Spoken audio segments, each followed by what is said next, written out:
Hello student, so I am Baljinder Kaur. I am professor at IIT.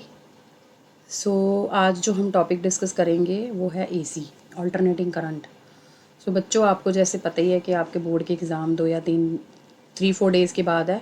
तो मैंने आपको बताया था कि किस तरह से आप तैयारी करो, आप ये 3-4 दिन को यूटिलाइज़ करो सो दैट आपके 90% मार्क्स आएँ.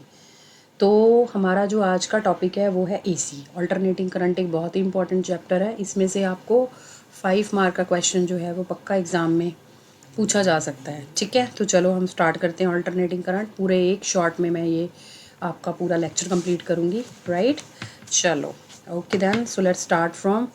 सबसे पहले हमें पता होना चाहिए AC DC, alternating current and direct current में डिफरेंस क्या है. Alternating current, direct current. Right, तो अल्टरनेटिंग करंट जो होता है वो इस तरह से चलता है. जो डायरेक्ट करंट है हमारा डीसी, वो इस तरह से चलता है. राइट, अल्टरनेटिंग करंट को हम लॉन्ग डिस्टेंस पे इजीली ले जा सकते हैं, जबकि डायरेक्ट करंट को लॉन्ग डिस्टेंस पे लेके जाना मुश्किल होता है. राइट, इसको क्योंकि ये बहुत ही कॉस्टली पड़ता है, जबकि एसी इकोनॉमिक होता है, लॉन्ग डिस्टेंस पे इजीली चला जाता है. और एसी जो होता है वो डेंजरस होता है ज़्यादा. क्यों? क्योंकि इसका अगर ये किसी को लग जाता है तो इसका जो झटका है वो अट्रैक्टिव होता है, बट जो डायरेक्ट करंट है वो क्या होता है, वो रिपल्सिव होता है. तो इसलिए ये ज़्यादा डेंजरस नहीं होता. But again the same reason, cost की वजह से हम इसको घर पे यूज़, हमारे जो घर पे यूज़ नहीं कर सकते, कमर्शियल पर्पज़ में हम इसको यूज़ करते हैं. राइट, तो चलो ये तो हो गया alternating current and direct current के बीच में डिफरेंस. उसके बाद हमारे पास एसी सर्किट अब हम लगाएंगे. जैसे कि हम पहले ही कर चुके हैं. रेजिस्टेंस हमें पता है क्या होती है, कैपेसिटर हमें पता है क्या होता है, आप इलेक्ट्रोस्टैट चैप्टर में कर चुके हो. और इंडक्टर हमें पता है क्या होता है. अगर आपको नहीं पता तो आप उसके लिए मेरी दूसरी वीडियो देख सकते हो, इलेक्ट्रोस्टैट देख लेना, उसमें आपको पता चल जाएगा कैपेसिटर क्या होता है. और आप EMI इलेक्ट्रोमैग्नेटिक इंडक्शन देख लेना, उससे आपको इंडक्टर का पता चल जाएगा क्या होता है. राइट, तो चलो स्टार्ट करते हैं. हमारा सबसे पहला टॉपिक है AC circuit with AC circuit. इसमें मैंने लगाया resistance only, with resistance only. तो अब हम रेजिस्टेंस लगाएंगे एसी में. तो चलो स्टार्ट करते हैं. तो रेजिस्टेंस का सिंबल होता है इस तरह से, इसको मैंने एसी में लगा दिया. ये है मेरा एसी सर्किट. राइट, ये लगी है आर.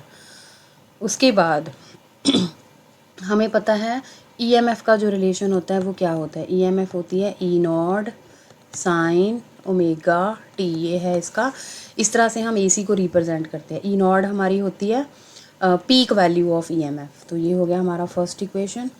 और ई का रिलेशन क्या होता है आई के साथ, according to Ohm's law. E is equal to I R E not sine omega t. Right, उसके बाद यहाँ से हम आई की वैल्यू फाइंड आउट कर लेंगे, जो कि हो जाएगी E not by R sine omega T. और ई नॉट बाय आर क्या होता है, अब देखो हमारा, अगर ओम्स लॉ के अकॉर्डिंगली ई हमारी आई आर होती है.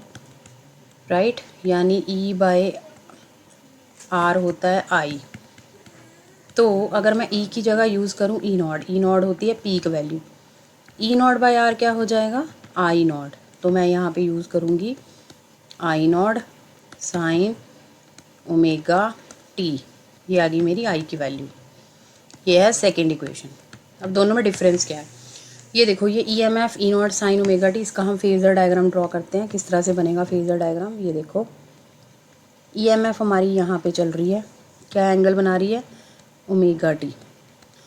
जो आई है, क्योंकि वो भी सेम ही एंगल बना रहा है, वो भी सेम आई की बिल्कुल साथ में चल रहा है, एंगल क्या बना रहा है, ओमेगा टी. तो EMF हमारी इस तरह से चल रही है, ये देखो ऐसे. आई भी बिल्कुल सेम फेज में चल रहा है, उसके पीछे पीछे पीछे पीछे. मान लो ये डॉटेड वाली लाइन हमारी आई होगी, ये थिक वाली ई है, डॉटेड वाली आई है, एंगल क्या है, ओमेगा टी. राइट, तो इस तरह से जब हमारा एसी सर्किट रेजिस्टेंस के साथ लगा होगा तो ई और आई एक ही फेज में चलेंगे, साथ साथ चलेंगे, उनका फेजर एंगल सेम होगा, omega T omega t. Right, तो ये तो केस था रेजिस्टेंस वाला. अब हम बात करते हैं AC circuit containing inductor only. अब हम क्या करेंगे, यहाँ पे इंडक्टर लगा देंगे. इंडक्टर को हम डिनोट करते हैं एल से. राइट, तो इंडक्टर का जो सिंबल है वो कैसा रहता है, ऐसा. यहाँ पे मैंने एसी सर्किट लगा दिया विद एल. ये है ईएमएफ सोर्स के साथ कनेक्ट किया. तो अब हमारा रिलेशन वहीं से स्टार्ट होगा. E is equal to E not sine omega t. ये हो गया हमारा फर्स्ट इक्वेशन, राइट। अब ईएमएफ का इंडक्टर के साथ क्या रिलेशन होता है? EMF is equal to L d I by d t, ये रिलेशन होता है। तो यहाँ पे हम डाल देंगे L d I by d t is equal to E not sine omega t, right. ये बन गया। अब हम क्या करेंगे ये डी टी को उधर ले जाएंगे, राइट। तो ये बन जाएगा L d I E not sine omega T D T. उसके बाद यहाँ से डी आई की वैल्यू निकालो, डी आई हो जाएगा हमारा E naught by L sine omega T D T. अब हम क्या करेंगे, इंटीग्रेशन करेंगे दोनों साइड। तो जब हम इंटीग्रेशन करेंगे डी आई बन जाएगा हमारा आई, ई नॉट बाई एल हमारा हो जाएगा, ये हम बाहर ले लेंगे, sign omega T D T की इंटीग्रेशन हो जाएगी, राइट। तो साइन ओमेगा टी की इंटीग्रेशन क्या होती है हमें पता, माइनस कॉस ओमेगा टी। तो ये बन जाएगा minus cos omega T D T, और ई नॉट बाई एल हमारा ऑलरेडी बाहर है, राइट। ये रिलेशन हो जाएगा। तो ये जो ई नॉट बाई एल है इसको हम और कैसे लिख सकते हैं, और नीचे हमारा इंटीग्रेशन करेंगे ओमेगा टी की इंटीग्रेशन, चेन रूल लगेगा यहाँ पे। ओमेगा टी का जो डिफरेंशिएशन होता है ओमेगा वो डिवाइड हो जाता है इंटीग्रेशन में। तो ये बन जाएगा negative E not omega L cos omega t, right. तो अब ये जो ओमेगा एल है ये क्या होता है, ओमेगा एल इतना याद रखना ये रेजिस्टेंस का काम करेगा, एक्सएल के इक्वल होता है ओमेगा एल। एक्सएल हमारी क्या होती है, इंडक्टिव रिएक्टेंस, इसको बोलेंगे इंडक्टिव रिएक्टेंस। यानी कि जब भी हमारा इंडक्टर होगा ओमेगा एल हमारा एक्सएल जो है वो हमेशा रेजिस्टेंस का काम करेगा। तो ये बन जाएगा minus E naught by XL cos omega T, okay. ये बन गया। उसके बाद आई हमारा आ जाएगा, बिकॉज ई नॉट बाय ये आर का काम कर रहा है, तो ई नॉट बाय आर हमारा क्या होता है, मैंने बताया था अभी आई नॉट। तो ये हो जाएगा negative I not cos omega t, right. तो अब देखो इस रिलेशन को, इक्वेशन नंबर 1 को देखो और इसको देखो ध्यान से, दोनों में डिफरेंस क्या है, E naught I naught sine omega T cos omega T में चेंज हो गया। कॉस को मुझे साइन बनाना है, तो मैं क्या करूँगी यहाँ पे I is equal to minus I naught, हम रिलेशन लगा देंगे। कौन सा रिलेशन होगा, अब आप याद करो थोड़ा रिलेशन कि जब हम करते हैं, सॉल्व करते हैं वैल्यूज़, ये 90 माइनस थीटा किस तरह से हमारा चेंज हो जाता है, साइन कॉस में बदल जाता है, ठीक है। ये वाला रिलेशन हम याद करेंगे थोड़ा सा। तो चलो देखो आगे सॉल्व करते हैं। उसके बाद हमारा ये रिलेशन लगा, मेरा आई आ गया माइनस आई नॉट, साइन को मैंने इसको चेंज किया साइन, तो क्या होता है 90 माइनस थीटा यानी pi by 2 minus omega T. तो sine pi by 2 minus omega T मेरा क्या हो जाएगा, कॉस ओमेगा टी। अब नेगेटिव साइन अंदर ले जाओ यहाँ पे, ठीक है। तो नेगेटिव साइन जब आप अंदर ले जाओगे ये बन जाएगा I naught sine omega T minus pi by 2, right. तो ये रिलेशन आ गया हमारा आई का। ये देखो ये आ गया सेकेंड इक्वेशन। तो ये पूरा सॉल्व करके हमने ई नॉट आई की वैल्यू निकाली है। तो यहाँ से देखो ये साइन ओमेगा टी आ रहा है, ये sign omega T minus pi by 2 आ रहा है, ठीक है। अगर आपको ये क्लियर हो गया आप इसका स्क्रीनशॉट ले लो, उसको समझो, अंडरस्टैंड करो। उसके बाद मैं आपको दोनों चीज़ें लिख के दिखाती हूँ। ये देखो, तो मेरा ईएमएफ का रिलेशन आया ई नॉट साइन ओमेगा टी, कब, जब इंडक्टर लगा हुआ है। और आई का रिलेशन आया I naught sine omega T minus pi by 2। देखो जी, ठीक है। अब क्या डिफरेंस है दोनों में, यानी कि अब जब हमारी यानी कि ईएमएफ इस तरह से चल रही है, जब इंडक्टर लग गया तो ये एक फेस में नहीं रहे। अभी हमने पिछला टॉपिक करा था उसमें क्या था, रेजिस्टेंस के केस में दोनों एंगल बना रहे थे ओमेगा टी, बट यहाँ पे ओमेगा टी नहीं है, यहाँ पे माइनस पाई बाय 2 हो गया। यानी कि ये हमारी ईएमएफ है, ओमेगा टी एंगल बना रही है, बट आई जो है वो यहाँ से पीछे चल रहा है, यानी यहाँ से स्टार्ट हो रहा है। ये हमारा रहेगा फेज़र डायग्राम इसका, ठीक है। 2 डायग्राम होते हैं फेज़र के। दूसरा वाला क्या होगा, ये रहा ईएमएफ, ये बना रहा है omega T, but because I पीछे चल रहा है तो आई हम यहाँ पे ड्रॉ करेंगे। तो ये है आई, ये पीछे चल रहा है। सो इस तरह से हमारा ईएमएफ एंड आई का रिलेशन है इन केस ऑफ जब हमारा इंडक्टर होता है, राइट। तो आई गेस आपको समझ में आ गया होगा। अगला केस है हमारा कैपेसिटर का। अब हम कैपेसिटर डिस्कस करते हैं। तो कैपेसिटर के लिए हमने क्या करना है, तो चलो कैपेसिटर शुरू करते हैं। EMF is equal to E not sine omega t, ये होगी इक्वेशन नंबर 1, राइट। सेम चीज़ शुरू करी। अब कैपेसिटर का क्या रिलेशन है EMF के साथ, याद करो वो कैपेसिटर वाला relation. V is directly proportional to Q is directly proportional to V, Q is equal to CV। तो V क्या होता है Q बाय C, तो यानी E यहाँ पे क्या हो गया Q by C। Q by C relation है E not sine omega T. Q निकाल लो यहाँ से, C को उधर ले जाओ, C E not sine omega t, right. तो अब हम डिफ्रेंशिएशन कर देंगे दोनों साइड, तो क्या बनेगा dQ by dt with respect to t करो, ये हो जाएगा C E not sine omega t की डिफ्रेंशिएशन होती है cos omega t into omega.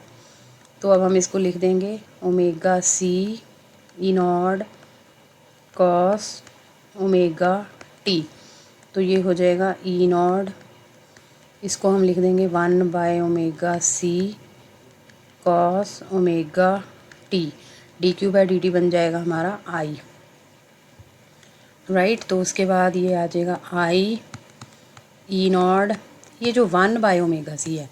अब जब भी कैपेसिटर लगा होगा, कैपेसिटर का सर्किट होगा, ठीक है, तो कैपेसिटर को हम डिनोट करते हैं इस तरह से, ये इसका सिंबल है कैपेसिटर का। तो जब भी कैपेसिटर लगा होगा सर्किट में, तो ये जो 1 बाय ओमेगा C है ये XC का काम करेगा। किसका करेगा XC, XC is equal to 1 by omega C, right. तो ये हो जाएगा XC कॉस ओमेगा टी। तो I की वैल्यू क्या आ जाएगी, ई नॉट बाय XC हमारा किसका क्या होता है, ये ई नॉट बाय R, यानी ये बन गया I नॉट। अब यहाँ कॉस को हम साइन में बदल देंगे, क्या करेंगे sine pi by 2 plus omega T, क्योंकि sine pi by 2 plus omega T होता है कॉस ओमेगा टी। तो आई मेरा क्या आ जाएगा I नॉट साइन, इसको ऐसे लिख लो omega T plus pi by 2, ये आ गया सेकेंड इक्वेशन, राइट। अब ये फर्स्ट इक्वेशन था, ये है सेकेंड इक्वेशन, दोनों को ध्यान से देखो। तो ये ए ओमेगा टी है, ये omega T plus pi by 2 है।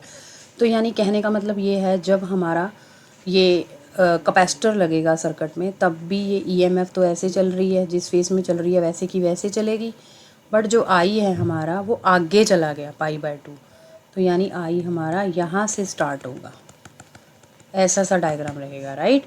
और दूसरा डायग्राम है जो फेजर का, वो कैसा होगा, ये EMF हमारा एंगल बना रहा है ओमेगा टी, बिकॉज I आगे चल रहा है, तो I हमारा यहाँ पे होगा पाई बाय 2 आगे चला जाएगा। तो ये दूसरा फेजर डायग्राम है, ओके। तो अब XC यहाँ पे किस चीज़ का काम करता है, XC होता है हमारा 1 बाय ओमेगा C, ये होता है कैपेसिटिव रिएक्टेंस। कैपेसिटर भी, जब भी कैपेसिटर सर्किट लगा होगा उसमें रेजिस्टेंस का काम कौन करेगा, हमेशा XC करेगा, ठीक है। तो ये थे हमारे तीनों सर्किट LCR। एक बार इनको समझो अच्छी तरह से। तो चलो हम कुछ प्रॉब्लम्स इनकी डिस्कस करते हैं, ठीक है। तो क्वेश्चंस कैसे आते हैं इन सर्किट डायग्राम के ऊपर देख लेते हैं। LCR फ्रीक्वेंसी निकालनी आ सकती है आपको, ठीक है, ऐसी चीज़ें पूछी जा सकती हैं। तो चलो लेट्स डिस्कस। तो क्वेश्चन है हमारा, चलो देख लेते हैं। ये देखो एग्जाम्पल नंबर 10, देखो ध्यान से, ये रहा एग्जाम्पल नंबर 10। क्या है इसमें, a pure inductor of 25 millihenry, inductance की वैल्यू दे दी, यानी L की वैल्यू कितनी है 25 मिली हेनरी। मिली हेनरी को हेनरी में चेंज करो, 10⁻³ से मल्टीप्लाई कर दो, इस कनेक्टेड टू अ सोर्स, यानी कि हमें EMF की वैल्यू दे दी। EMF कितनी है 220 वोल्ट, राइट। ये EMF दे दिया। ये RMS root mean square value, ये EMF ही होती है। इसके बीच में भी मैं डिफरेंस समझा दूंगी आपको, ERMS एंड E नॉट क्या होता है।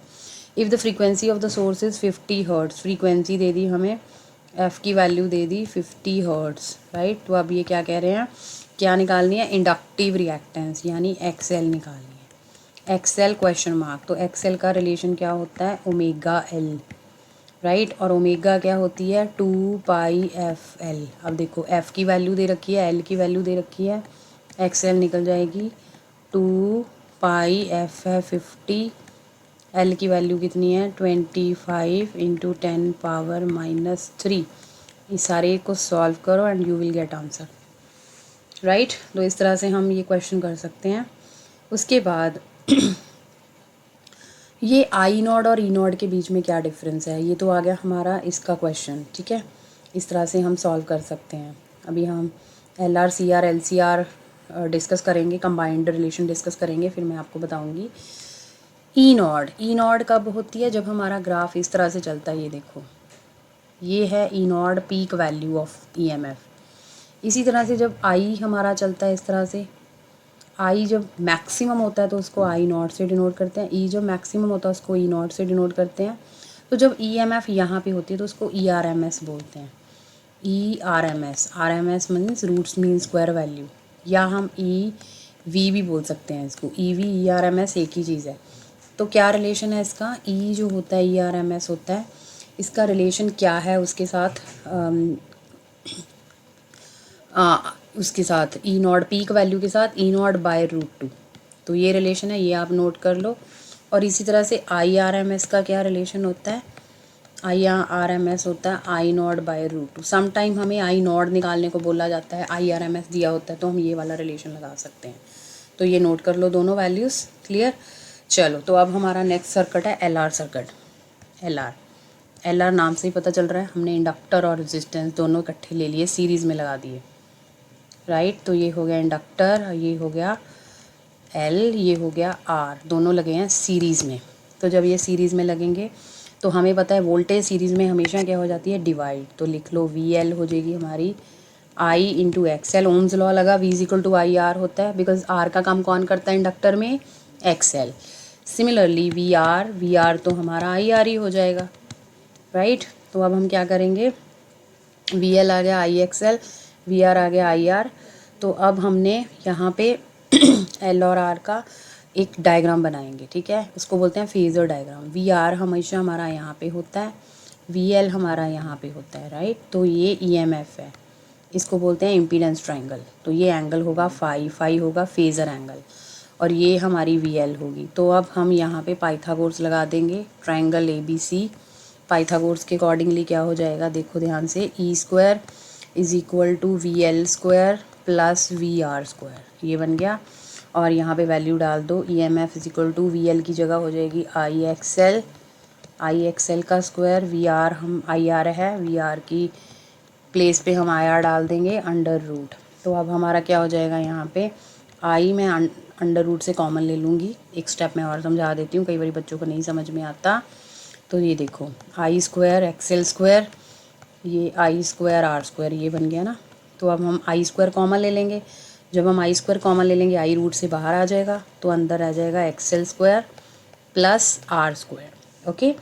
तो अब E is equal to I, ये जो चीज़ है इसको हम बोलते हैं इम्पीडेंस जेड।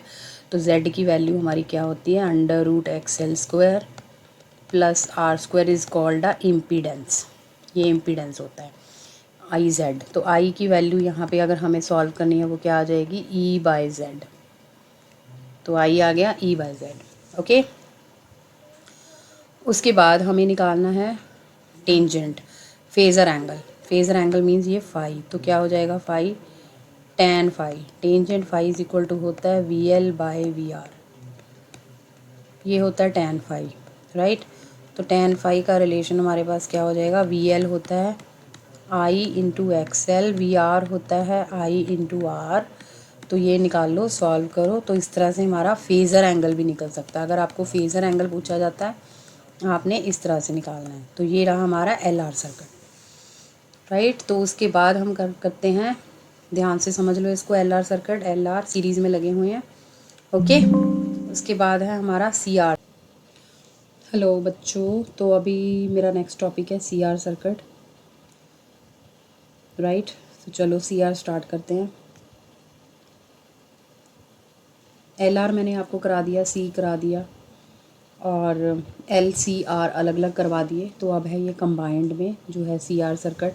तो सी आर में हम क्या करेंगे, कैपेसिटर, कैपेसिटर हमारा होता है इस तरह से, और रेजिस्टेंस ये कंबाइंड ले लेंगे, राइट।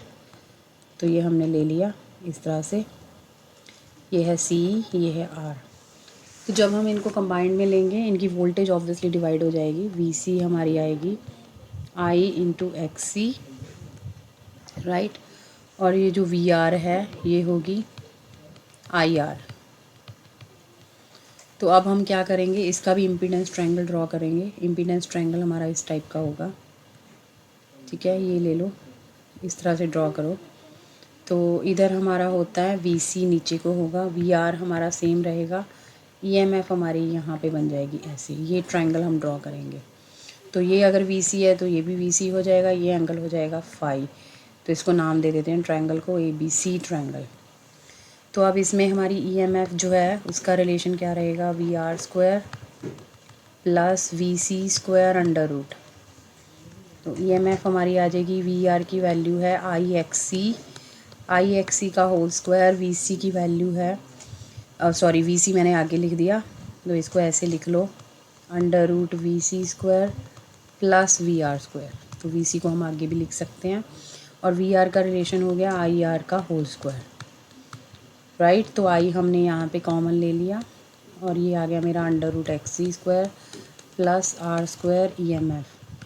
ये जो चीज़ है ये क्या है, इसमें बोलते हैं इसको Z होता है under root XC square plus R square, तो ये है Z। तो E इज़ इक्वल टू आ गया I इज़ इक्वल टू आ गया E/Z, EMF upon impedance, right. तो उसके बाद ये फाई एंगल है मेरा, टेंजेंट फाई निकाल लेते हैं, टेंजेंट फाई फेज़र एंगल निकाल लेते हैं, जो कि होगा परपेंडिकुलर अपॉन बेस। परपेंडिकुलर हमारा VC है, बेस हमारा VR है। VC की जगह मैं डाल लूँगी I इंटू XC, VR आ जाएगा IR। सो ये आ गया आपका tan फाई, I से I कैंसिल, tan फाई की वैल्यू आ गई XC/R। So tangent phi is XC/R. This is your relation for phasor angle. तो ये हो गया VC, ये है VR, डिवाइड हो जाती है वोल्टेज EMF सोर्स के साथ कनेक्ट। तो ये था हमारा CR सर्किट। उसके बाद जो अगला सर्किट है वो है LCR। ये बहुत इंपॉर्टेंट है, 5 मार्कर में ये पूछा जा सकता है आपको। क्वेश्चन कैसा आएगा, क्वेश्चन आएगा driver relation for impedance for LCR circuit, और पूछ सकते हैं driver relation for phasor angle phi, ठीक है। LR का भी पूछ सकते हैं, CR का भी पूछ सकते हैं, LCR का भी पूछ सकते हैं। तो इसको ध्यान से समझ लो किस टाइप का क्वेश्चन आएगा, कैसे, जैसे मैंने आपको यहाँ पे पूरी डेरिवेशन एक्सप्लेन करी है ऐसे ही करनी है, ठीक है। अब मैं LCR करवाती हूँ। LCR क्या होता है, ये रहा L, ये रहा C, ये है R, तीनों हमने सीरीज़ में लगा देने हैं इस तरह से, राइट। तो ये हो जाएगा VL, ये है VC, ये है VR। तो जो VL होता है वो क्या होता है I इंटू XL, VC क्या होगा I इंटू XC, VR क्या होगा IR, राइट। तो ये सारी चीज़ें हमने करी हैं। तो अब EMF क्या रहेगी हमारी, EMF का रिलेशन क्या होगा। तो सबसे पहले हम इसको कर देंगे, ये है हमारा VR, राइट, ये है ऊपर अभी हमने किया था VL, और नीचे हमारा होता था VC।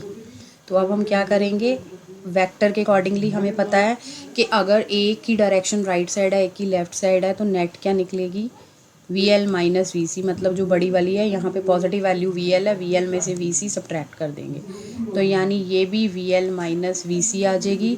ये आ गया फाई, ये है ABC, राइट। तो ट्रायंगल ABC आ गई हमारी। तो अब हम इसमें से ट्रायंगल ABC में से सेम पाइथागोरस लगाओ, ये होती है हमारी EMF, ठीक है। EMF निकाल लो, तो EMF का स्क्वायर इज इक्वल टू क्या बन जाएगा, VL minus VC whole square plus VR का स्क्वायर अंडर रूट।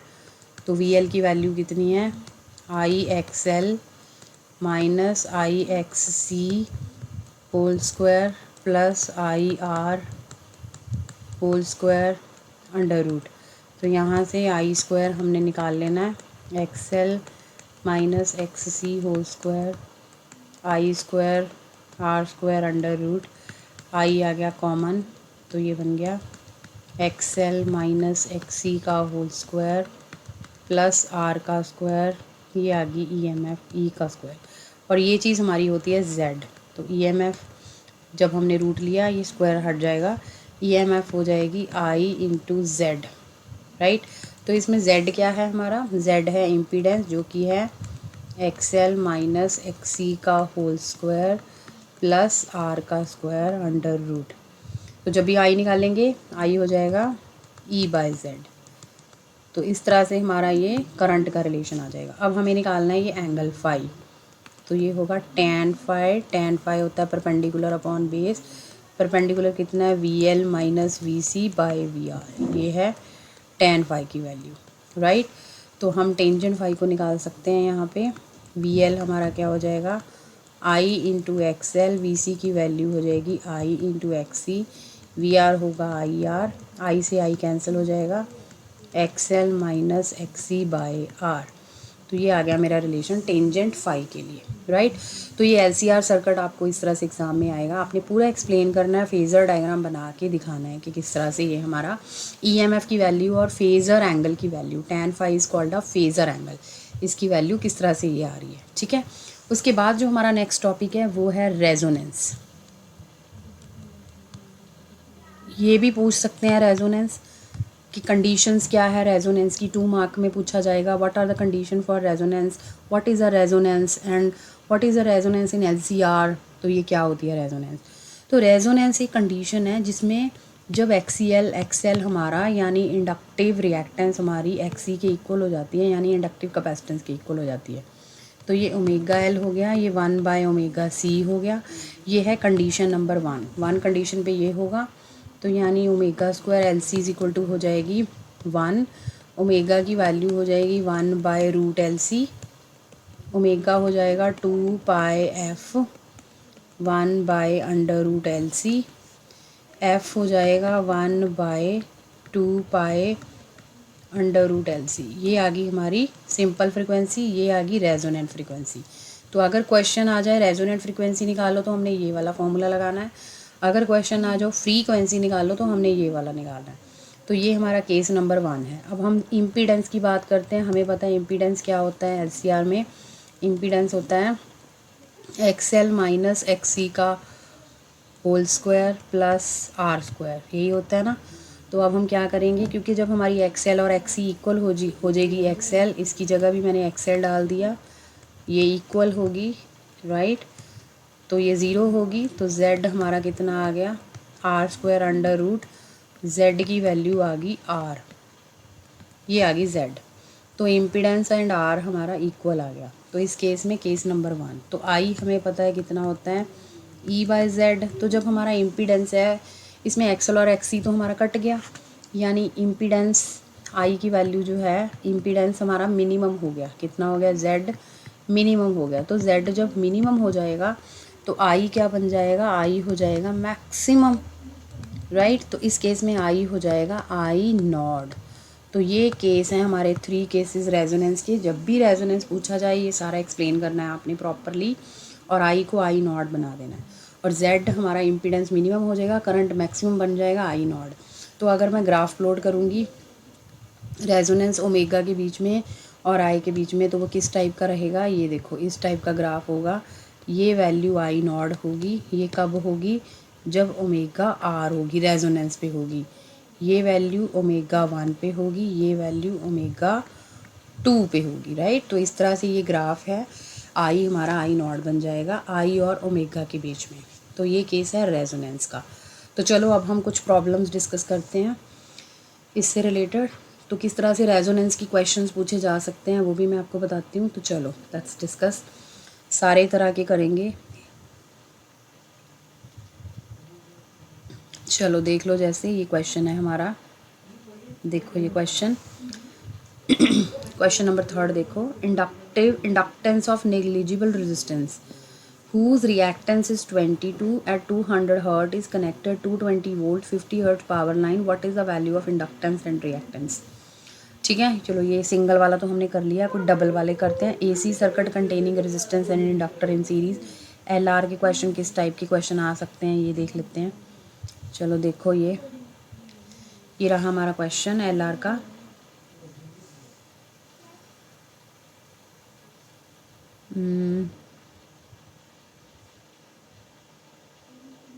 ये रहा, ये देखो एग्जाम्पल नंबर 26, अ 12 ओम रेजिस्टेंस। ठीक है, यहाँ पे रेजिस्टेंस की वैल्यू दे दी हमें 12 ओम, लिख लो। एंड इंडक्टेंस यानी कि एल की वैल्यू दे दी 0.05 by pi henry. Connected in series में लगे, एल आर सर्किट हो गया। It means across the ends of the circuit is connected to 130 volt. E M F की वैल्यू दे दी 130 वोल्ट। फ्रीक्वेंसी दे दी 50 hertz. Right, calculate the current in the circuit, phase difference. अब हमें आई निकालना है, फेज डिफरेंस मतलब फाई निकालना है। राइट, तो आप देखो एल आर सर्किट है, आई की वैल्यू क्या हो जाएगी ई बाय जेड। राइट, और जेड क्या होता है एल आर सर्किट में, जेड की वैल्यू क्या होती है omega square, sorry R square plus X L का स्क्वायर। तो यानी कि हमें सबसे पहले एक्सेल निकालनी होगी, क्योंकि एक्सेल भी नहीं है हमारे पास। एक्सेल क्या होती है 2 पाई एफ एल। राइट, तो पहले आप एक्सेल निकालो 2 pi F L. 2 pi F की वैल्यू डालो, फ्रीक्वेंसी की, इंडक्टर की वैल्यू हमें पता है ये रही, पाई से पाई कट जाएगा। एक्सेल निकालो, उस एक्सेल को हम डालेंगे यहाँ पे, आर हमें पता है, जेड निकलेगा, फिर हम आई निकाल लेंगे। राइट, तो इस तरह से हमने ये यूज़ करके पुट करके वैल्यूज़ क्वेश्चन सॉल्व करना है। ठीक है, उसके बाद इन्होंने पूछा फेज़र डायग्राम निकालो, फेज़ डिफरेंस। तो फेज़ डिफरेंस टेंजेंट फाई का फॉर्मूला है, क्या होता है टेन फाई। इसमें एल आर सर्किट में मैंने बताया था फॉर्मूला, उसमें पुट कर दो वैल्यूज़, आंसर आ जाएगा। ठीक है, तो डायरेक्ट सब्स्टिट्यूशंस है। और ये देखो ये वाला क्वेश्चन, इस टाइप का क्वेश्चन भी पूछा जा सकता है एग्जाम में, एग्जाम्पल नंबर 28। ठीक है, क्या है ये देखो सर्किट डायग्राम दे रखा है हमें। In the circuit diagram the potential difference across the L, potential difference across the L का मतलब V L and V R की वैल्यू गिवन है। वी एल कितना दे दिया 120 volt, this is 120 volt, and V R की value कितनी है 90 volt. And R M S current I की वैल्यू कितनी है 3 ampere. Calculate the impedance, L R circuit है, जेड निकालना है, and phase angle, voltage and current यानी कि फाई निकालना है। तो पहले जेड के लिए फॉर्मूला क्या होगा एल आर सर्किट में, same R square plus X L square. Right, तो पहले एक्स एल निकाल लेते हैं, इसमें डाल देंगे वैल्यू, ये रहा हमारा जेड। एक्स एल होती है 2 pi F L. Right, X L होती है 2 पाई एफ एल। फ्रीक्वेंसी की वैल्यू गिवन है हमें, यहाँ पे नहीं गिवन है, बट हमें V L and V R given है, तो ये वाला फॉर्मूला नहीं लगेगा। तो क्या लगेगा एक्सेल के लिए, क्योंकि हमें पता है जो हमने करा था E square is equal to X L square plus V R square. तो यहाँ से ई एम एफ की वैल्यू आई हमें दे रखा है, जेड दे रखा है, तो हम क्या करेंगे सबसे पहले हम वी की ई की वैल्यू निकाल लेंगे। Right, we L square, sorry यहाँ पे वी एल होती है V L square. V L हमें पता है 120 का स्क्वायर, वी आर हमें पता है 90 का स्क्वायर। यहाँ से ई अंडर रूट में ई निकल जाएगी हमारी 90 का स्क्वायर। इसको सॉल्व करेंगे तो ई एम एफ आ जाएगी हमारी 150 वोल्ट। देखो ई एम एफ आ गई। अब हमें ई एम एफ मिल गई, अब हमें जेड निकालना है। तो जेड का फॉर्मूला क्या होता है हमें बताइए, फॉर्मूला ई बाय आई। तो ई हमारी आ गई 150, आई हमें दे दिया, तो जेड आ गया हमारा 50 ओम। राइट, इम्पीडेंस आ गया 50 ओम। एंड फेज़ एंगल, अब फेज़ एंगल में हम वही टेंजेंट फाई वाला फॉर्मूला लगा के फेज़ एंगल निकाल सकते हैं। तो सम टाइम हमें ज़रूरी नहीं है फ्रीक्वेंसी दी जाए, वी एल वी आर दी हुई है, ये वाला फॉर्मूला भी यूज़ हो सकता है। तो आपने देखना है पहले क्वेश्चंस में क्या गिवन है, फॉर्मूला सारे क्लियर कर लो, अपना डायग्राम फेज़र डायग्राम अंडरस्टैंड कर लो, सब कुछ समझ लो, फिर निकलेगा। जैसे चलो अब ये अनसॉल्व वाला क्वेश्चन सॉल्व करते हैं। ये रहा, inductance coil has a resistance 100 ohm when AC signal frequency 1000 Hz to the coil, applied voltage lead the current by 45, calculate the self induction। अब सेल्फ इंडक्शन का मतलब है एल को बोलते हैं ना सेल्फ इंडक्शन, ये हमें निकालनी है। यहाँ पे हमें दिया क्या हुआ आर दे दिया, कितना दे दिया 100 ओम। फ्रीक्वेंसी दे दी हमें, कितनी दे दी 1000 हर्ट्स। फाई दे दिया, फेज़र एंगल दे दिया, कितना दे दिया 45 degree, calculate the self induction. ठीक है, तो यानी कि हमें पहले एक्सेल चाहिए। पहले ये डायग्राम देखो, ये सर्किट कौन सा है, एल आर। तो एल आर सर्किट में जब हमारा एल और आर होता है तो हमारी वैल्यू क्या होती है, उसकी फाई की वैल्यू क्या होती है एल आर सर्किट में। मैंने जो फॉर्मूलाज नोट कराए थे उसमें मैंने आपको बताया था कि जब एल और आर लगता है तो फाई की वैल्यू, उसकी फेज़र एंगल की वैल्यू, टेन फाई की वैल्यू क्या होती है, टेन फाई की वैल्यू होती है omega L by R, right. Tan phi हमारा हो जाता था, ये देखो V L V R V होता था, तो टेन फाई होता था एल आर सर्किट में V L by V R. V L होता था I into X L by I R, cut गया। पाई की वैल्यू कितनी है, टेंजेंट 45, टेन 45 लगा लो, टेन 45 होगी। एक्सएल की वैल्यू, एक्सएल होता है ओमेगा एल, आर हमारा आर ही है, राइट। तो यहाँ से हम टेन 45 वन हो गया, आर की वैल्यू आ गई ओमेगा एल, और आर आ गया ओमेगा क्या होता है 2πfl। तो एल कितना निकल जाएगा, आर बाय 2πf, राइट। इसमें वैल्यू डालो, सारा क्वेश्चन आपका सॉल्व हो जाएगा ये, राइट। तो ये तो हमारा था एल आर के ऊपर क्वेश्चन। तो इसी तरह से हम एल सी आर के ऊपर क्वेश्चन भी कर सकते हैं। चलो देख लेते हैं एल सी आर के क्वेश्चन किस टाइप के पूछे जा सकते हैं। L C R, L R, C R, resonance, resonance के ऊपर क्वेश्चन पक्का आता है, रेजोनेंस की कंडीशन मैंने करवाई थी। तो चलो देख लेते हैं एल सी आर और रेजोनेंस के ऊपर किस टाइप का क्वेश्चन पूछा जाएगा। ये देखो, ये रहा क्वेश्चन, कहता a resistor of 50 ohm, a resistor of 50 ohm and inductor this, Henry capacitor this are connected in series to a voltage this, find the impedance of the circuit। अब ये LCR का सर्किट है, देखो सारा कुछ लगा हुआ है यहाँ पे। R हमारा दे दिया 50 ओम, इंडक्टर L की वैल्यू है 20/पाई, C की वैल्यू है 5/पाई, माइक्रो फैरड, माइक्रो को चेंज करो फैरड में, फाइंड द इम्पीडेंस Z हमें निकालना है। तो Z का फॉर्मूला क्या होता है, under root R square plus X L minus X C का होल स्क्वायर, राइट। तो ये हम Z का फॉर्मूला, ये वाला फॉर्मूला हम लगा देंगे क्योंकि R हमें गिवन है, कितना है 50 स्क्वायर। एक्स एल की वैल्यू हमें नहीं पता, बट एक्स एल निकाल लेंगे हम पहले।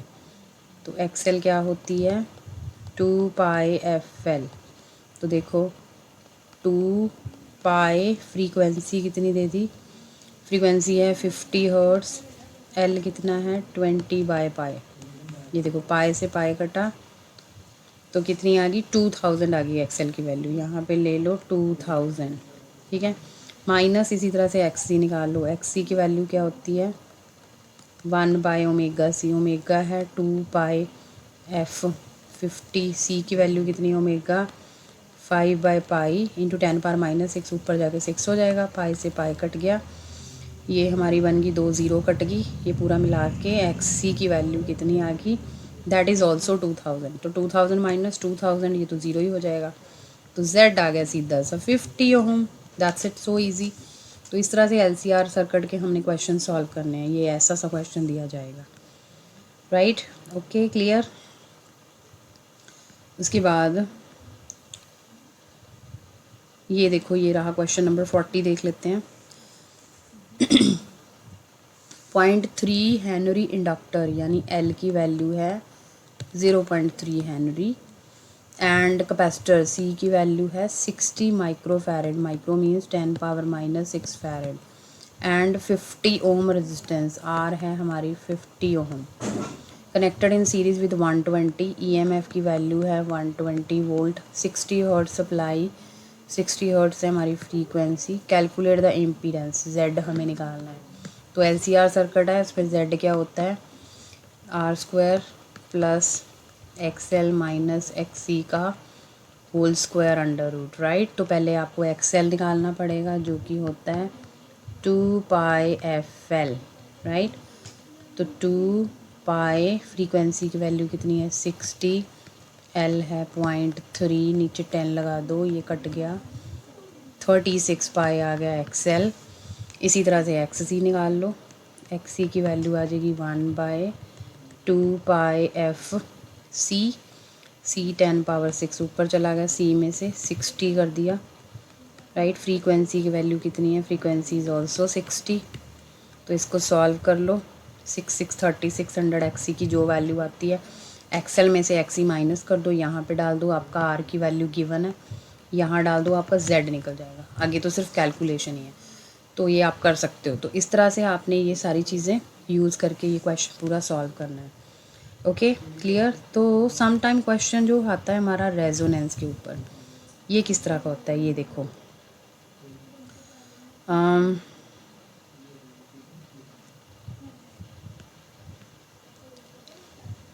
देख लेते हैं इम्पीडेंस पीक वैल्यू, या पीक वैल्यू अगर करंट की बोला जाए तो वो आई नॉड होती है, ठीक है ना। आई नॉड निकालनी होती है। क्वेश्चन नंबर 48 देखो, कह रहा 2 microfarad capacitor, 100 ohm resistor, 8 henry inductor series, what should be the frequency for which current in the maximum. अब देखो ये ध्यान रखना आपने, जब करंट मैक्सिमम लिखा जाए सर्किट में, तो कहने का मतलब है वो रेजोनेंस का केस हो गया। तो रेजोनेंस के केस में एक्सएल और एक्सी इक्वल हो गए, तो यानी कि इम्पीडेंस हमारा जेड हमारा कल्ला आर हो गया। तो आई निकालना है, आई क्या होगा, E/Z। देखो यहाँ पे बच्चे गड़बड़ करते हैं, यहाँ पे LCR का ही सॉल्व कर देते हैं, पर ये ध्यान देना, अगर उन्होंने लिखा है ना यहाँ पे AC source for which current drawn is maximum. अब हमारे पास यहाँ पे C की वैल्यू दे दी, R की दे दी, बट हमें पता है कहता what should be the frequency.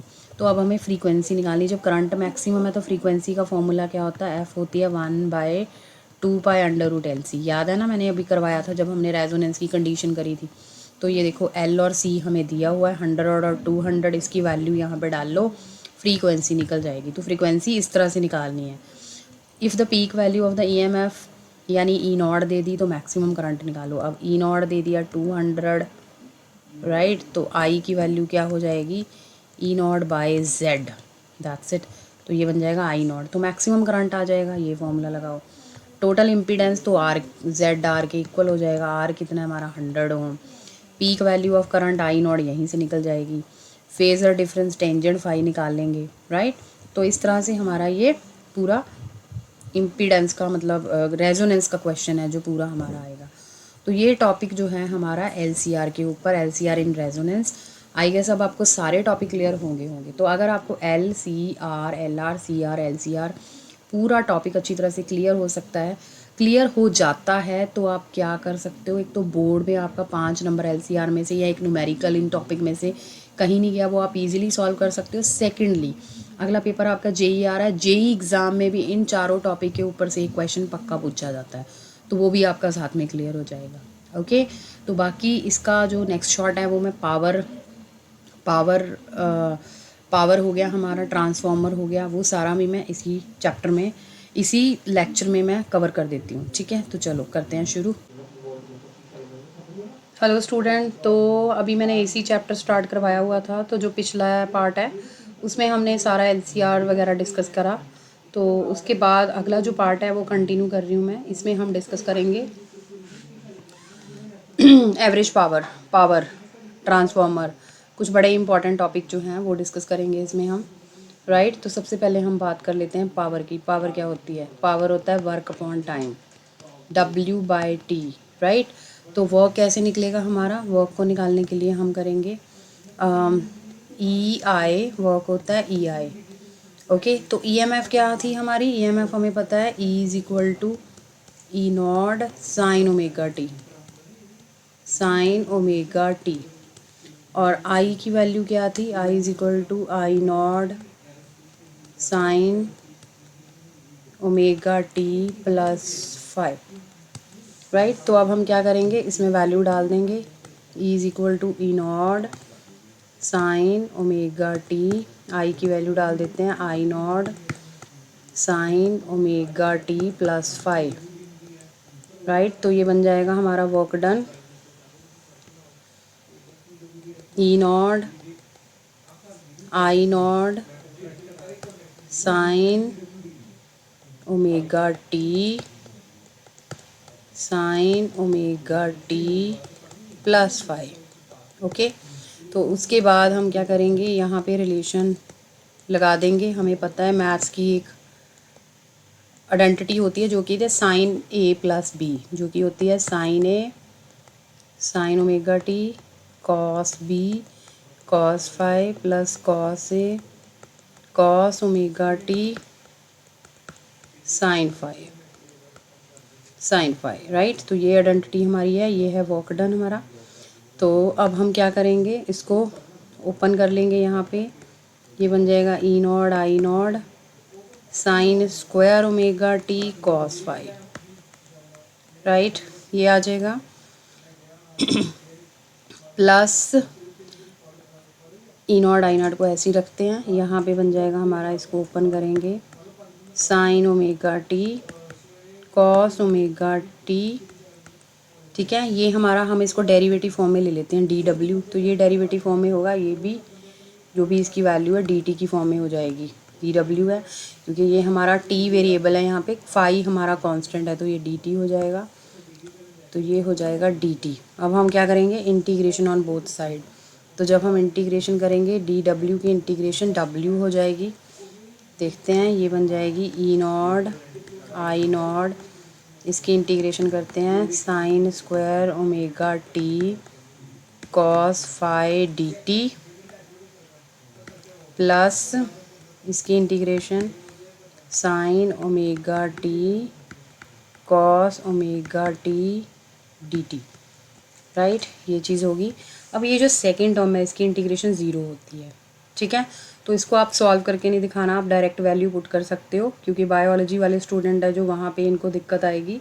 Maths वाले बच्चे इस चीज़ की इंटीग्रेशन ईजिली कर पाएंगे, राइट। तो मैं ऐसे ही बता देती हूँ कि क्या होती है। तो ये होगी E naught I naught sine cos phi को आप बाहर ले लोगे, ठीक है। तो हमने लेनी है 0 to t, हम लिमिट पुट करेंगे 0 to t। तो जब हम 0 to t डालेंगे, इसमें लिमिट पुट करेंगे इंटीग्रेशन में, तो ये सेकंड वाला पार्ट हमने इसको 0 ले लेना, ये 0 हो गया। ये वाला part E naught I not cos five integration of sine square omega t, ये कितनी हो जाएगी साइन स्क्वायर ओमेगा टी की, इसकी वैल्यू होती है t/2, ये t/2 आ जाएगी इंटीग्रेशन सॉल्व करके। तो कहने का मतलब ये हुआ, ये जो आपका वर्क डन है ये कितना आ गया, ई naught I Nord cos five t/2, ये रिलेशन आ गया आपका वर्क डन, ठीक है। तो इसको यहाँ तक समझो, अंडरस्टैंड करो किस तरह से आया। उसके बाद मैं अगला पार्ट करवाती हूँ। फिर हम क्या करेंगे, ये जो वर्क डन हमारा आया इसका रिलेशन आ गया ई naught I Nord cos five t/2, ये वर्क डन आ गया। अब हम निकालेंगे पावर, तो पावर होती है वर्क अपॉन टी। तो ये जो वैल्यू है E naught I Nord cos five t/2, ये t से डिवाइड होगी, t से t कट गया। तो अब हम इसको लिख सकते हैं E not by √2 I naught by √2 cos phi, because ये 2 जो है इसको √2 करके लिख सकते हैं, बिकॉज √2 इंटू √2 बन जाएगा 2। तो बिकॉज ये जो चीज़ है ये हमारी वर्चुअल वैल्यू होती है, या RMS वैल्यू होती है, ये वाली चीज़ भी हमारी वर्चुअल वैल्यू होगी, RMS वैल्यू होगी। ये हो गया कॉस फाइव। तो ये आ गया पावर का रिलेशन। पावर हमारे पास कितनी आ गई, average power EV IV cos five. इसमें ये जो कॉस फाइव है ये वाली चीज़, इसको बोल देते हैं हम पावर फैक्टर। तो सम टाइम आपको क्वेश्चन ऐसे आ सकता है, पावर फैक्टर फाइंड आउट करो। तो वो कैसे करोगे आप, कॉस फाइव को पावर फैक्टर ले लेंगे हम, पावर आ गया EV IV कॉस फाइव हो गया पावर फैक्टर, राइट। तो अब हम अलग अलग की पावर निकालेंगे। तो चलो पहले हम इंडक्टर की निकाल लेते हैं। एल के केस में हमें पता है फाई की वैल्यू कितनी होती है, π/2। तो हमारी पावर का रिलेशन कितना आ जाएगा, EV IV कॉस फाइव की जगह मैं यहाँ पे पुट कर दूंगी π/2। अब कॉस π/2 होता है 0, तो पावर आ गया इंडक्टर के लिए 0, राइट। तो इसी तरह से मैं अब निकाल लूँगी कैपेसिटर के लिए भी हमारा फाई की वैल्यू π/2 होती है, तो कैपेसिटर के लिए भी पावर 0 आ जाएगी। तो सम टाइम क्वेश्चन इस तरह से पूछा जाएगा, show that inductor dissipated no power और कैपेसिटर डिसिपेटेड नो पावर, तो आपने इस तरह से सॉल्व करना है। फिर हम क्या करेंगे, रेजिस्टेंस के लिए निकाल लेंगे। रेजिस्टेंस के लिए फाई की वैल्यू कितनी होती है, 0, तो पावर कितनी आ जाएगी, EV/IV cos 0 होता है 1, तो पावर आ गई ओनली EV/IV, राइट। ये आ गया पावर, रेजिस्टेंस, कैपेसिटर और इंडक्टर के लिए। अब हम बात करते हैं LR को कैसे सॉल्व करना है। LR के लिए पावर की वैल्यू क्या आएगी, तो पावर का रिलेशन होता है EV/IV cos phi, राइट। तो अब हम क्या करेंगे, इसमें cos phi होता है हमारा पावर फैक्टर, जिसको हम यूजली R/Z से भी डिनोट करते हैं। क्यों करते हैं उसका मैं अभी रीज़न बताती हूँ। देखो, अब हमने LR सर्किट लिया। LR सर्किट में मैं क्या करूँगी, पहले इम्पीडेंस ट्रायंगल ड्रॉ करूँगी। ये हम करके आए हैं, VR हो गया, VL हो गया, ये फाई हो गया, ये EMF हो गया। तो यहाँ से cos phi की वैल्यू निकालो। देखो, तो cos phi की वैल्यू क्या हो जाएगी, यहाँ से अगर हम सॉल्व करेंगे, cos phi होता है base upon hypotenuse, which means VR/E. So VR is equal to IR, EMF is equal to VR square plus VL square under root। तो ये आ गया IR, VR IR, I common ले लो, under root R square plus L square हो गया, क्योंकि VL होता है I into XL, sorry XL square हो गया, I कॉमन ले लिया, I से I कट गया। तो ये देखो, तो ये चीज़ क्या है, इम्पीडेंस, तो R, इसीलिए पावर फैक्टर को R/Z से डिनोट कर देते हैं हम। तो LR में आप यहाँ पे R/Z भी लिख सकते हो। इसी तरह से CR निकाल लो, CR हो जाएगा EV/IV cos phi, CR के लिए cos phi निकाल लो। इसी तरह से LCR का डायग्राम ड्रॉ कर लो, उसके निकाल लो। तो यानी ये वाला जो रिलेशन है, ये इससे आप कोई भी पावर, किसी भी चीज़ की पावर निकाल सकते हो, LCR, LR, CR, LCR, कोई भी। तो आई होप आपको ये वाला टॉपिक क्लियर हो गया होगा। LCR, power factor in LCR। अगर क्वेश्चन आ जाए पावर फैक्टर निकालो, तो R/Z की वैल्यू निकाली। अगर क्वेश्चन आ जाए इन पावर निकालो, एवरेज पावर, तो क्या निकालना है, EV/IV cos phi। क्लियर। तो ये डिफरेंस है इसमें। तो ये तो हमारा था पावर फैक्टर से रिलेटेड क्वेश्चन और पावर से रिलेटेड क्वेश्चन। सेकंड जो हमारा है नेक्स्ट टॉपिक, वो है ट्रांसफॉर्मर। ये बहुत ही इम्पॉर्टेंट टॉपिक है, मैं बार बार बोल रही हूँ इस टॉपिक के बारे में। और अगर आप ये टॉपिक कर लेते हो, ये 5 मार्क्स में आ सकता है। कैसे आएगा क्वेश्चन, ये भी देख लो आप। Explain construction working theory principle of transformer, right. ये ट्रांसफॉर्मर के ऊपर है क्वेश्चन। क्या होता है ट्रांसफॉर्मर बेसिकली एक ऐसी डिवाइस है जो वोल्टेज को अप करने के लिए, डाउन करने के लिए यूज़ होती है, राइट। वोल्टेज को अप करना, डाउन करना। जैसे कि अब हम बात करते हैं, हमारे घरों में जो पावर आती है नॉर्मल, वो कितनी होती है, 220 वोल्ट। बट जो हमारा AC है, एयर कंडीशनर, वो 220 पे काम नहीं करता, तो वो 220 से ज़्यादा यानी 300 तक की वोल्टेज पे काम करता है। तो हम क्या करते हैं, हम घरों में क्या लगा देते हैं, जब भी AC लगता है तो आपने देखा होगा एक स्टेबलाइज़र अटैच होता है AC के साथ, लगता है वो साइड पे। मतलब अभी जो AC आ रहे हैं लेटेस्ट, उनके तो अंदर ही होता है, इनबिल्ड होता है। तो बट जो पहले थे, जो लगे हुए हैं आपके घरों में, देखना आप कभी ध्यान से, स्टेबलाइज़र लगा होगा। तो वो स्टेबलाइज़र क्या करता है, उसके अंदर एक ट्रांसफार्मर फिट होता है जो वोल्टेज को अप करने में हेल्प करता है, ठीक है। तो हम क्या करते हैं, हम जो वोल्टेज इनपुट देते हैं वो तो लो होती है, कितनी देते हैं, 220। हमें मिल जाती है हाई वोल्टेज 300, राइट। तो ट्रांसफार्मर दो तरह का होता है, नोट कर लो ये, स्टेप अप, स्टेप डाउन। सबसे पहले आपने ट्रांसफार्मर की डेफिनेशन देनी है कि ट्रांसफार्मर होता क्या है। Transformer is a device which is use to change the voltage. तो दो तरह का, step up, step down. Step up transformer is use to increase the voltage and step down transformer is use to decrease the voltage.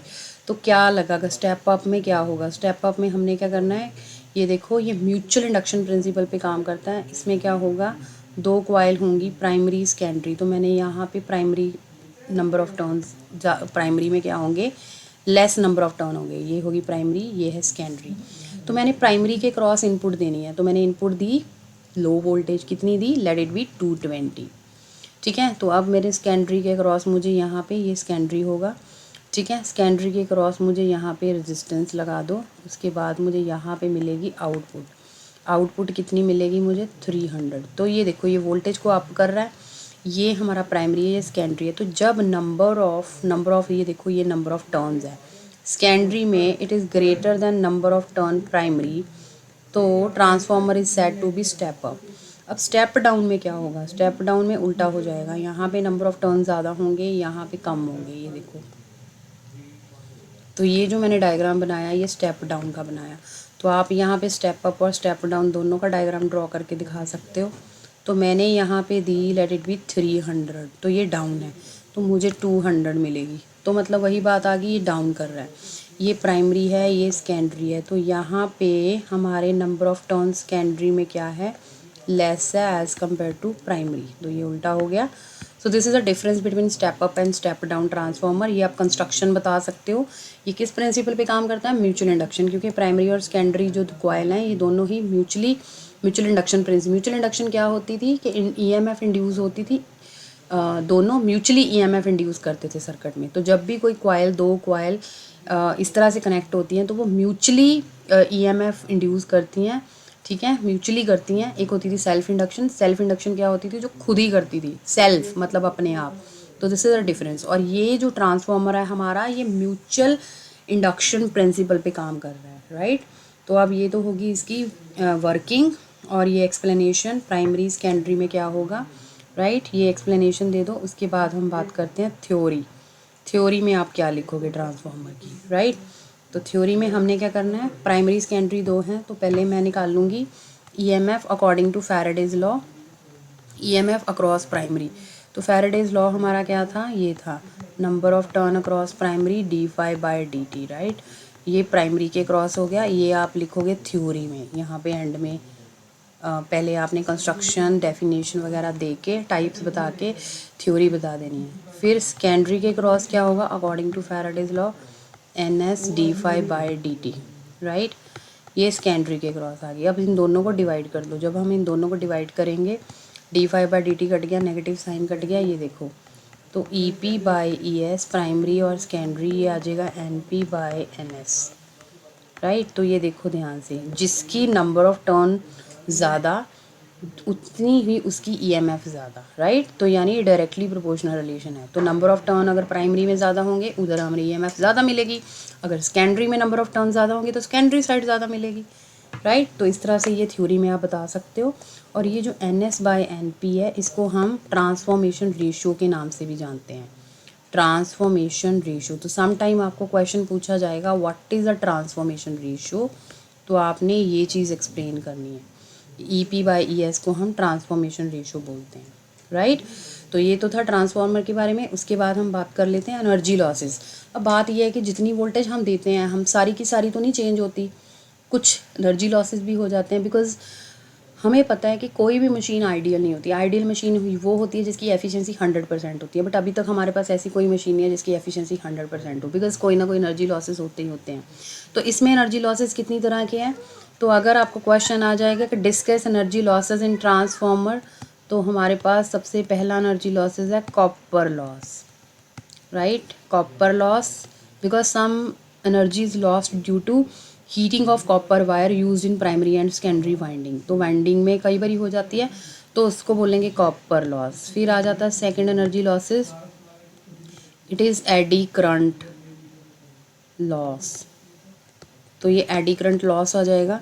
तो eddy current में क्या होता है, कुछ एडी करंट आयरन कोर के अंदर जाता है, जिसकी वजह से एनर्जी लॉस हो जाती है। So this loss can be reduced by using laminate core. So some time ये भी क्वेश्चन पूछा जाता है कि हम लैमिनेट कोर का यूज़ क्यों करते हैं ट्रांसफॉर्म में, तो हम उसका आंसर देंगे सो दैट एडी करंट को कम किया जा सके, to reduce eddy current. Eddy current की वजह से अगर एडी करंट ज़्यादा होगा तो क्या हो जाएगी, एडी करंट का जो साइड इफ़ेक्ट है वो ये होता है कि बर्नट कर देता है, वो जला देता है, तो वो वाइंडिंग जो है हमारी वो जल सकती है, राइट, डैमेज हो सकती है। थर्ड लॉस आ जाएगा flux leakage loss, flux leakage, ठीक है। फ्लक्स लीकेज क्या होती है, अब फ्लक्स लीकेज में हम बता सकते हैं कि मैग्नेटिक फ्लक्स जो प्रोड्यूस होती है प्राइमरी में वो फुली पास नहीं होती, जैसे क्योंकि हमने कहा है ना कि प्राइमरी सेकेंडरी दोनों क्या करते हैं, म्यूचुअल इंडक्शन पे काम करते हैं। तो अगर जो मैग्नेटिक फ्लक्स प्रोड्यूस हो रही है प्राइमरी में वो पूरी की पूरी सेकेंडरी में जानी चाहिए, बट यहाँ पे पूरी नहीं जाती, कुछ ना कुछ लॉस हो जाता है।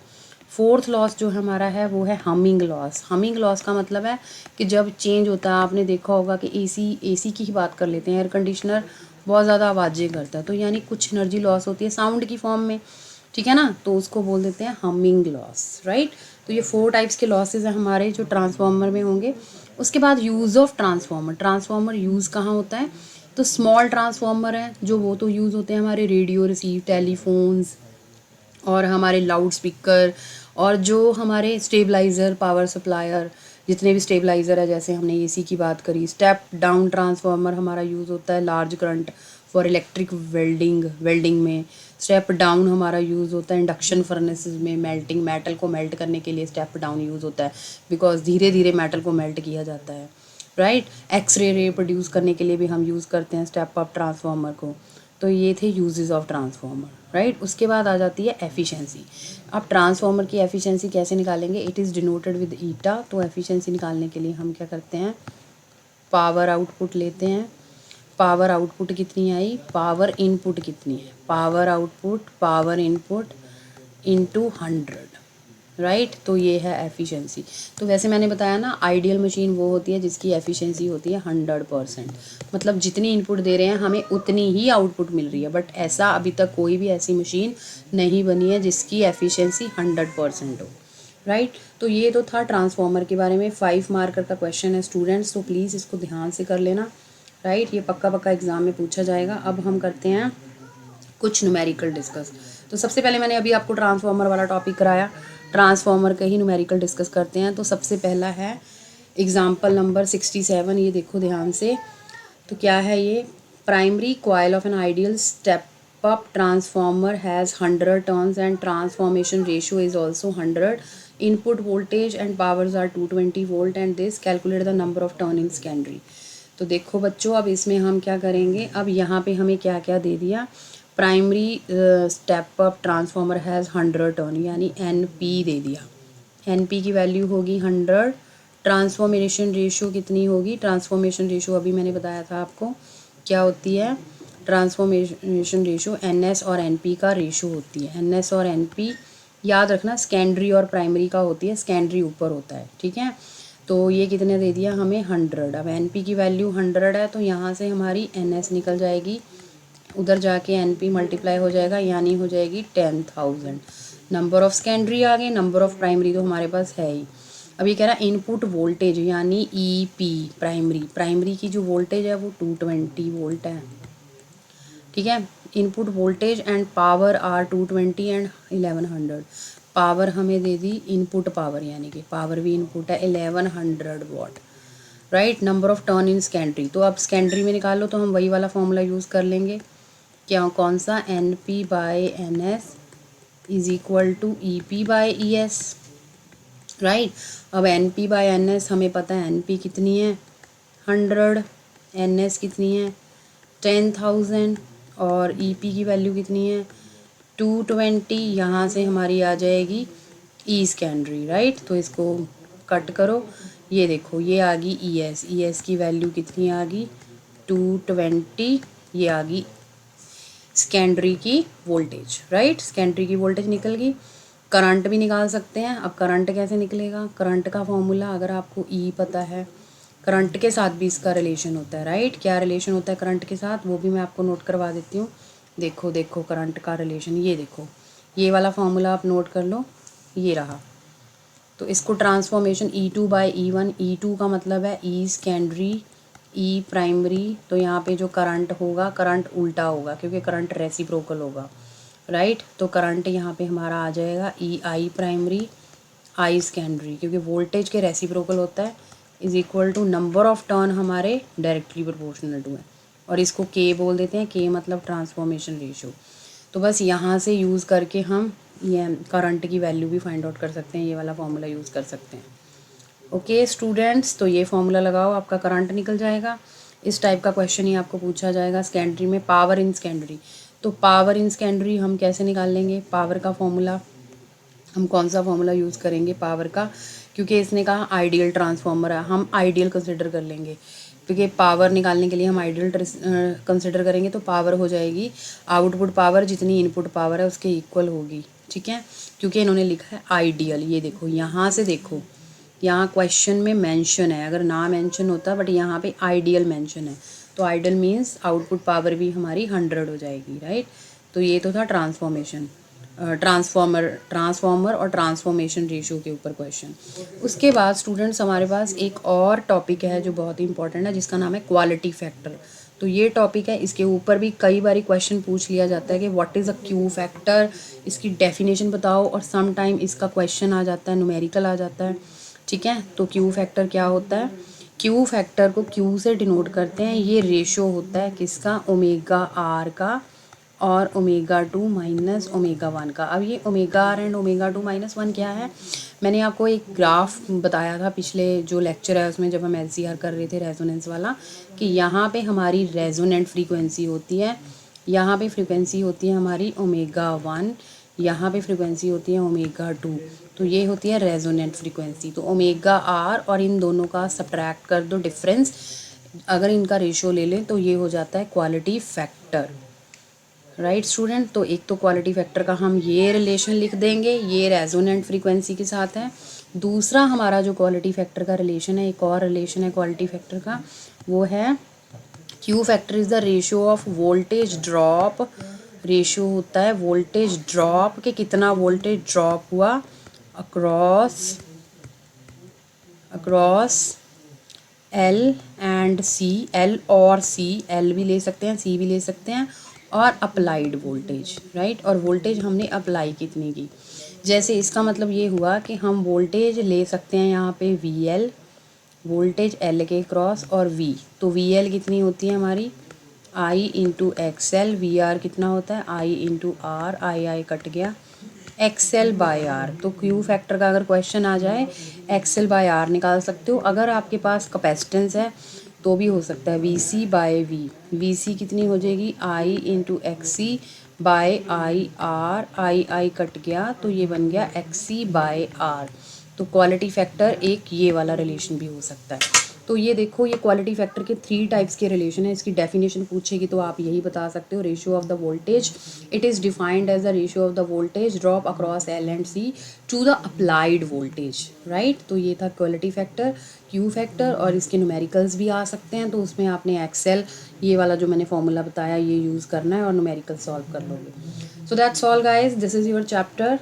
ये पूरा ही आपका ये चैप्टर है, इसकी वेटेज काफ़ी अच्छी है। मैंने बताया, एक बार मैं फिर बता देती हूँ, 5 मार्कर के क्वेश्चन में आप एलसीआर और ट्रांसफॉर्मर को अच्छी तरह से लर्न कर लो। 3 मार्कर में आपकी पावर की डेफिनेशन, पावर की डेरिवेशन पूछी जा सकती है। किस टाइप की डेरिवेशन होगी, कैसे पूछेंगे?